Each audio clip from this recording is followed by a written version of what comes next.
Good morning and আসসালামু আলাইকুম। আমি উঠলাম সকাল 5টা 20-এ। উঠেই নামাজ শেষ করে তারপরে আমার সকালের কাজ শুরু করলাম 6টার দিকে। আমি ডিসিপ্লিন এবং টাইমিং মেনটেন করে কাজ করতে পছন্দ করি বেশি। এখন বিছানাটা ভালোভাবে গোছাবো, এর জন্য বালিশগুলোকে সবগুলো উপরে উঠিয়ে নিলাম, তারপরে কাঁথাটা ভালোভাবে গুছিয়ে নিলাম।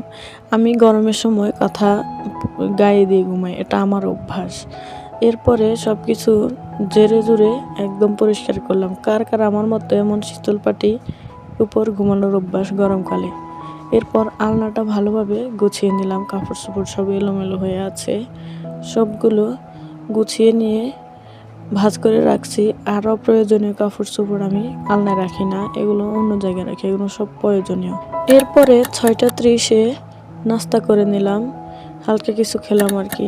এরপরে এক গাদা কাপড় চোপড় হয়েছে অনেকদিন পর্যন্ত, তাই এগুলো ধুয়ে নিলাম।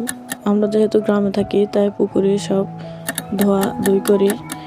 এরপরে 7টা 20-এর দিকে খেয়ে 30-এর দিকে রেডি হয়ে নিলাম। আমি কি বেশি কিছু ব্যবহার করি না, শুধু একটু সানস্ক্রিন আর উপরে পাউডার দিই আর একটা লিপ জেল আছে ওটা দিই। এরপরে রেডি হয়ে চলে গেলাম, 8টার দিকে বের হলাম। এই প্রচণ্ড রোদে বোরকা পরে হাঁটার যে কত কষ্ট সেটা যারা চাকরিজীবী বোঝে।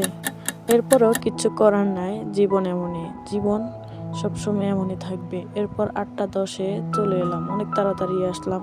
ভিডিওটি দেখার জন্য ধন্যবাদ।